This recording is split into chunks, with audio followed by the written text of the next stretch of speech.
Buenos días, Jimmy. Te escucho perfectamente y buenos días a los oyentes de tu prestigiosa radio. Gracias, estimado doctor. Bueno, quisiera conversar con usted un tema, pero para esto tengo que presentarle un gráfico previo, ¿no? Ya usted conoce perfectamente que hay cifras del señor matemático Illingworth que dice en relación que hasta el 10 de abril supuestamente había más o menos 8.600 personas fallecidas en la provincia del Guayas y más puntualmente en Guayaquil. Ahora hay otro cuadro que es el 21, señorita, ¿podemos ponerlo? ¿Es posible? Hay otro cuadro que usted está viendo acá, que es del doctor, del matemático, creo que es Jorge Rojas Cruzati, que en cambio revela que sí, y se acerca bastante a la cifra del matemático Illingworth, pero hasta el 13 de abril habla de 8.041 muertos y que la cifra que ha subido sin alguna explicación aparente es de 6.208. El promedio en Guayas era 52,74 por día y hace rato rebasamos ese promedio. La pregunta para usted que conoce de estos números, estadísticas, es ¿qué le dicen sus análisis? ¿Qué está pasando con las cifras de presuntas personas que han muerto por COVID, doctor? Sí, mira, los modelos son simplemente representaciones de la realidad, ¿no? Todos los modelos se nutren de datos. En el caso de fallecimientos, digamos que actualmente los datos no tienen buena calidad, los datos oficiales, ¿no? Entonces, por medio de modelos se trata de encontrar ese número de una manera indirecta, así como lo ha hecho el matemático Illingworth, el doctor Arroba. Verás, los muertos no se pueden ocultar. A la larga, tarde o temprano, se van a transparentar esas cifras de una manera exacta. Digamos que al final, si es que no se lo hace ahorita porque las autoridades no pueden o no quieren, al final del año el INEC publica el anuario de defunciones y nacimientos y ahí aparecen todos los muertos. Y a pesar de que no se registre la causa, digamos que no se la registra de que ha muerto por COVID, es fácil encontrar ese número, porque nosotros los matemáticos podemos proyectar las muertes, los fallecimientos que ocurren en condiciones normales, en base a lo que ha sucedido en años anteriores. Entonces, sin COVID, según las proyecciones que yo he hecho y que coincide con lo que hace el matemático Illingworth Arroba, en el Guayas deben fallecer en promedio unos 60 personas por día en los días del mes de marzo. Condiciones normales, digamos. Claro, 60 personas por día, ¿ya? De las cuales incluso el 10% mueren por enfermedades respiratorias. Ajá. O sea, aquí en el país es alto el porcentaje de personas que mueren por enfermedades respiratorias, no por COVID, por otras enfermedades. Entonces, digamos que 60 personas diarias mueren, ¿no? Y a nivel nacional fallecen unas 220, un poco más, de personas al día, en condiciones normales. Entonces, cuando el INEC publique al final del año las cifras reales, una simple resta nos podrá determinar y transparentar el dato. Bien. O sea que, en realidad, eso yo no lo veo mucho problema. Las cifras del matemático Illingworth y Arroba pueden diferir y ahí hacen unas imputaciones respecto al número de casos y también ellos utilizan un método indirecto consultando a las funerarias.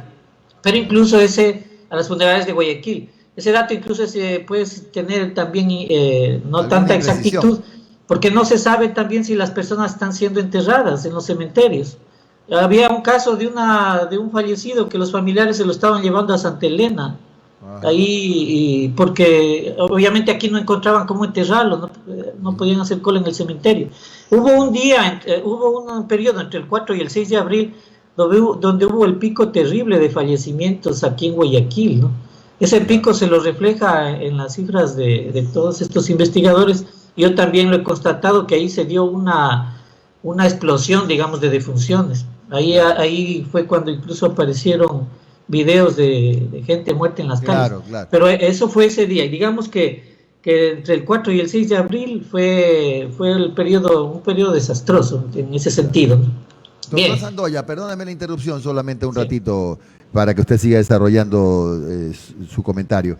Entonces, ¿usted más o menos coincide con las cifras de Jorge Rojas Cruzati y del matemático Illingworth? ¿O usted tiene también su propia investigación y más o menos puede, mediante su proyección, decirnos si es tan alto el número de fallecimientos? Porque mire, si es tan alto como se está manifestando, realmente son cifras muy, muy preocupantes. La palabra es escandalosa, pero aterradoras, ¿no?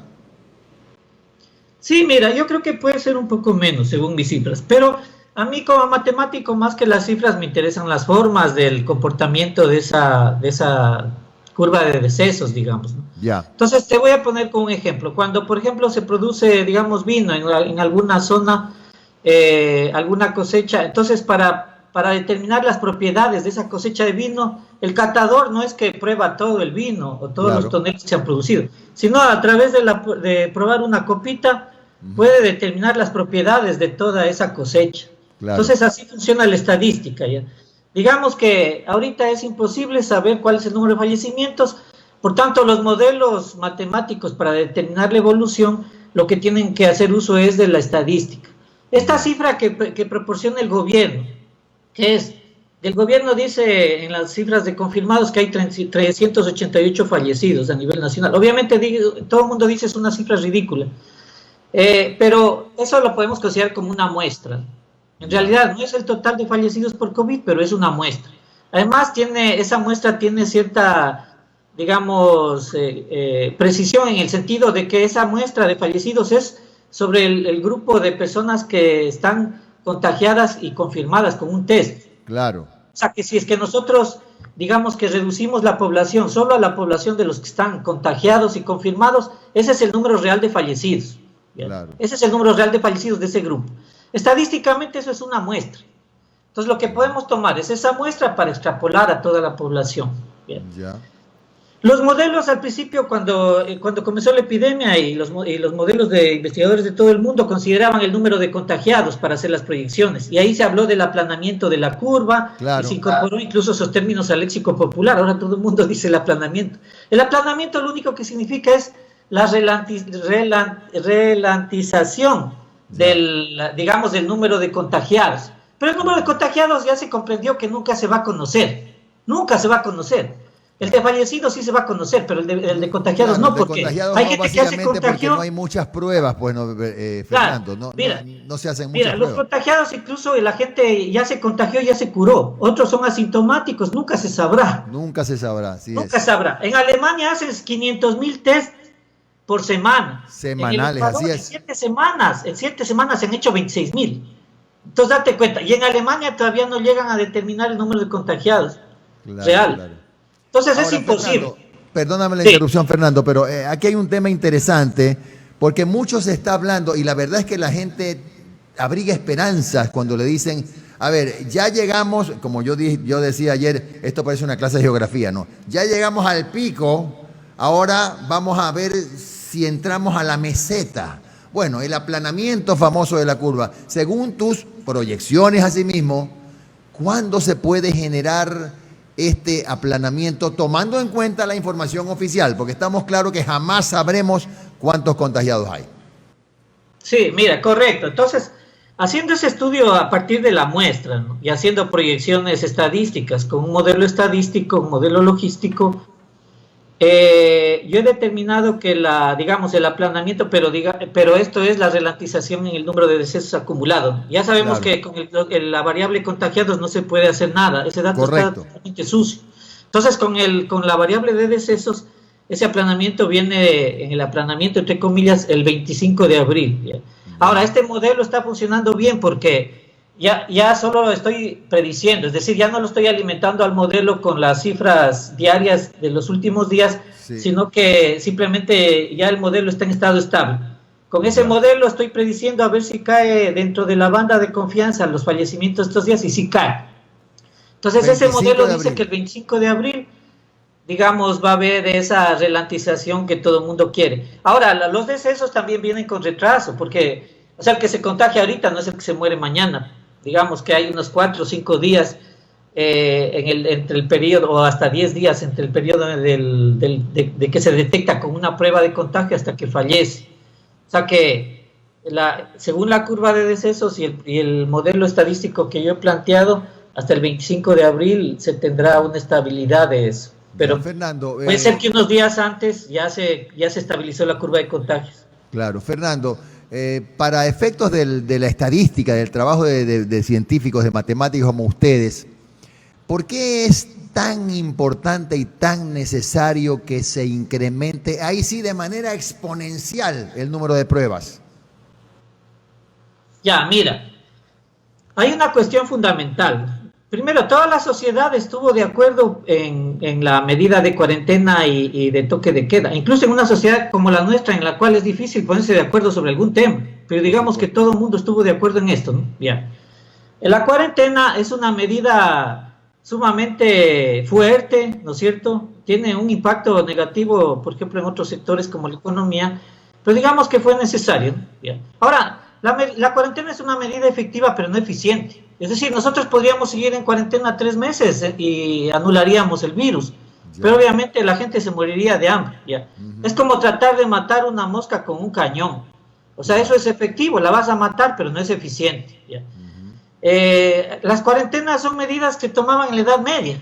La cuarentena inició en 1348 para atacar la peste negra. Entonces no podemos en esta época de la Big Data todavía mantener medidas de la Edad Media cuando estamos en la época del Internet de las Cosas, de los medios digitales, de la geolocalización por celular. Pero Fernando, y si no es la cuarentena, ¿cuál es la alternativa, Fernando? Si no es la cuarentena, ¿cuál es la alternativa? O más bien tú apuntas a que haya una salida ya pausada, bien estudiada, pero ya hay que empezar a salir. Sí, exactamente, mira, y se empata con la pregunta anterior que tú decías, ¿por qué se necesitan test masivos? Entonces, si es que se hacen test masivos, se puede realmente, primero, localizar a los que están contagiados y activos. Entonces, a ellos se puede hacerles un cerco epidemiológico estricto. En Singapur le ponen incluso un detective, se llama de COVID, a cada persona que está contagiada. Le ponen un detective. Pero eso es más barato, uno decía, pero eso es caro. No, eso es más barato que tener a todos en cuarentena. Porque digamos que hay unos 10.000 activos, les ponemos a esos un cerco y una vigilancia para que no contagien. Segundo, se puede detectar con eso el porcentaje de población que es inmune. Mira, en Alemania, los investigadores de Alemania ya sacaron ayer un dato de que el 20% de la población de Alemania ya es inmune. Es decir, ya le dio, ya se curó, algunos eran asintomáticos, otros con síntomas, pero ya se curaron, el 20%. Entonces ya se puede saber incluso localizar a qué porcentaje ese porcentaje de la población que está inmune. Entonces, ahora, con la tecnología se puede ir saliendo de la cuarentena. O sea, tiene que ser una medida responsable, ¿no? Me imagino que las autoridades tienen hasta pavor de tomar esa decisión porque, o sea, no saben en realidad cómo va esto a evolucionar, ¿no? Tienen pavor de sacar de la cuarentena a la población, pero tienen que hacerlo. Entonces hay estas aplicaciones también de celular que ya están difundidas y ahora también creo que la van a aplicar aquí en el país, que te mide la cercanía de un teléfono celular con otro. De tal manera que si algún momento, por ejemplo, a alguna persona se la detectó positiva, hay una alerta hacia todos los celulares que tuvieron un contacto prolongado con esa persona. Claro. Entonces se puede, digamos que ahí los cercos epidemiológicos no solo son aplicados sobre los que ya están confirmados contagiados, sino incluso con los posibles contagiados. Fernando, es lo que se hizo en China, ¿verdad? Entiendo que en China. Sí, mira, en algunos países, en China, en Singapur, en Taiwán.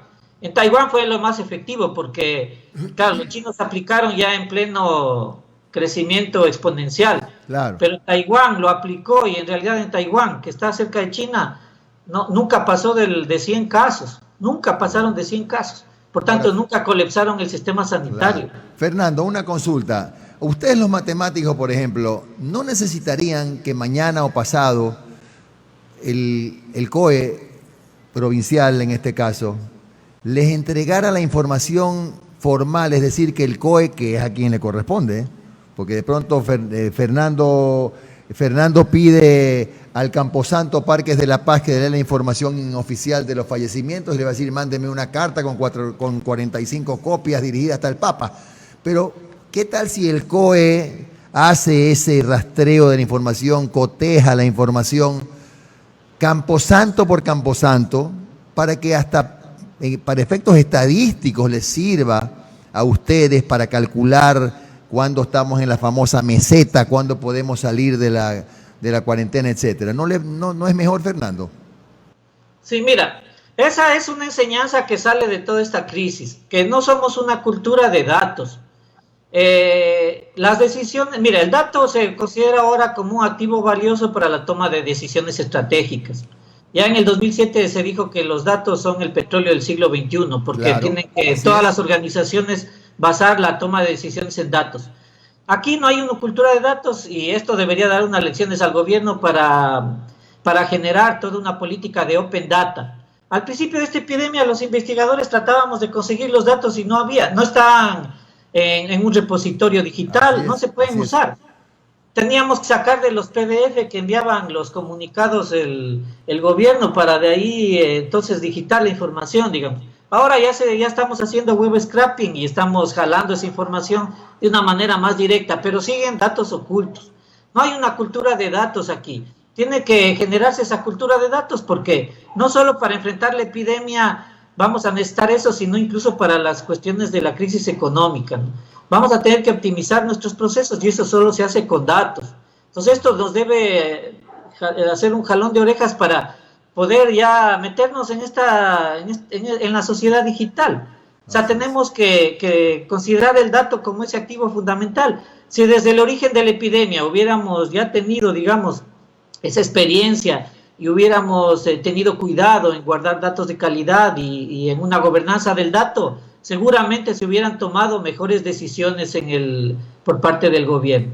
Claro. Bueno, Fernando, muchas gracias. Ha sido un gusto enorme, la verdad, de conversar contigo y compartir tus importantes experiencias.